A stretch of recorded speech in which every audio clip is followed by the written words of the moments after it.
શિયાળાની સિઝન ચાલુ થઈ ગઈ છે અને સિઝનના જુદા જુદા શાકભાજી મળતા થઈ ગયા છે. આજે આપણે બનાવીશું એકદમ ઇઝી અને હેલ્ધી પરાઠા. જો તમે આ રીતે પરાઠા બનાવશો તો તમારા પરાઠા ફાટશે નહીં અને સરસ ફૂલીને દડા જેવા બનશે. જય શ્રી કૃષ્ણ મિત્રો, હું છું જલ્પા પટેલ. આજે આપણે બનાવીશું મૂળાના પરાઠા. તો એના માટે મેં અહીંયા લીધા છે 2 મૂળા, ધાણા અને 1 લીલું મરચું. મસાલા માટે લઈશું અજમો, જીરું, હળદર, મરચું, ધાણા જીરું, મીઠું, આમચૂર અને તેલ.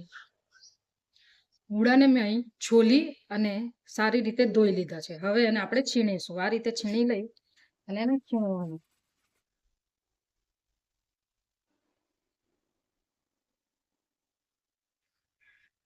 મૂળાને છીણી લીધા છે. હવે આપણે એમાં એડ કરીશું મીઠું. મીઠું નાખી થોડીક વાર માટે મૂળાને સાઈડ પર રહેવા દેવા, જેના લીધે પાણી છૂટી જશે. આ રીતે મિક્સ કરી થોડીક વાર માટે સાઈડ પર મૂકી દઈશું. હવે આપણે એના માટે લોટ બાંધીશું. તો અહીંયા મેં 1 કપ ઘઉંનો લોટ લીધો છે.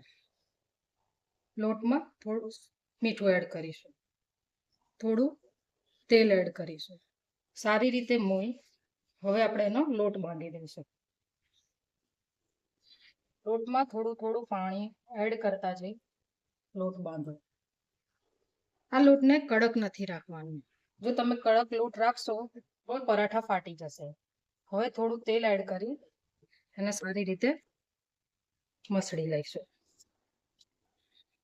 લોટ સરસ બંધાઈ ગયો છે. જો આ રીતે જ બાંધવો. હવે એને આપણે સાઈડ પર મૂકી દઈશું. એક બાઉલ લઈ એના ઉપર કોટનનો કટકો પાથરી અને આપણે મૂળાનું પાણી કાઢી લઈશું. આ રીતે મૂળાનું પાણી કાઢી લેવું, જેથી બધું પાણી નીકળી જાય. તમે હાથથી પણ દબાવીને કાઢી શકો છો, પણ આ રીતે કોટનના કટકામાં લઈ પાણી કાઢશો તો સરસ રીતે નીકળી જશે. આ પાણીને તમે પરાઠાનો લોટ બાંધવામાં પણ વાપરી શકો છો.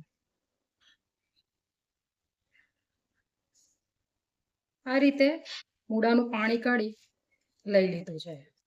હવે એમાં એડ કરીશું આપણે મસાલા. તો તમે જોઈ શકો છો બિલકુલ પાણી રહ્યું નથી. હવે એમાં એડ કરીશું ઝીણું સુધારેલું મરચું, લીલા ધાણા, 1/4 ચમચી જીરું, 1/4 ચમચી અજમો, ચપટી હળદર, 1/4 ચમચી લાલ મરચું, અડધી ચમચી ધાણા જીરું, 1/4 ચમચી આમચૂર પાવડર. આમાં પહેલાથી જ આપણે મીઠું નાખેલું છે, એટલે આને ટેસ્ટ કરી પછી જ બીજું મીઠું એડ કરવું. હવે આપણે એને મિક્સ કરી લઈશું. મસાલો સરસ મિક્સ થઈ ગયો છે. હવે લોટને ફરી એકવાર આપણે મસળી લઈશું, જેથી સરસ સોફ્ટ થઈ જાય. હવે એમાંથી લુવા બનાવીશું. આ રીતે એક લુવું લેવાનું. હવે એને આ રીતે લોટ વાટકી જેવો શેપ આપો, ઉમાઈ કરી, જેથી મસાલો સારી રીતે ભરાય. આ રીતે શેપ આપી એમાં મસાલો ભરવો. હવે આપણે એને બંધ કરી દઈશું. આ રીતે આંગળીની મદદથી મસાલો અંદર દબાવતા જઈ અને આ રીતે બંધ કરવું. આ રીતે તૈયાર કરવું. હવે આપણે એને વણીશું. આ રીતે લોટ લગાવી હળવા હાથે એને વણવું.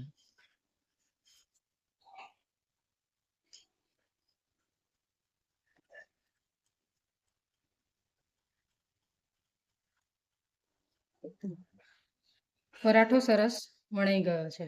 હવે આપણે એને શેકીશું. ગેસ પર આ રીતે તવી ગરમ કરવા મૂકવી, એને થોડું તેલથી ગ્રીસ કરવી.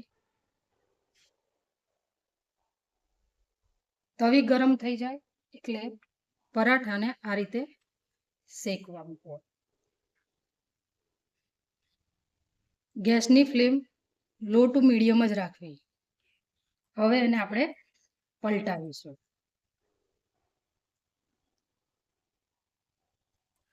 પાછળની સાઈડ શેકાઈ ગઈ છે. હવે આપણે એમાં 1 ચમચી જેટલું તેલ એડ કરીશું.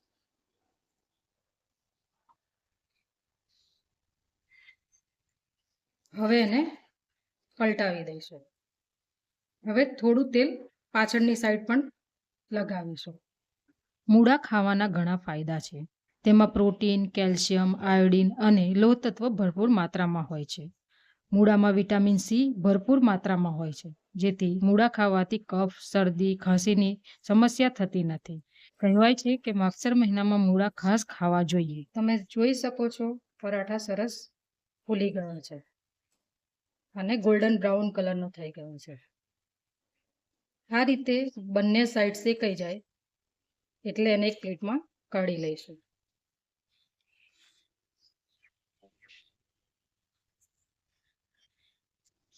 તો તૈયાર થઈ ગયા છે મૂળાના પરાઠા. હવે એને આપણે બટર અને દહીં સાથે સર્વ કરીશું. તમને મારી આ રેસિપી ગમી હોય તો શેર કરજો, લાઈક કરજો, સબસ્ક્રાઈબ કરજો અને બેલ આઇકન દબાવવાનું ભૂલતા નહીં. દહીં તિખારીની રેસિપી મેં ડિસ્ક્રિપ્શન બોક્સમાં મૂકી છે.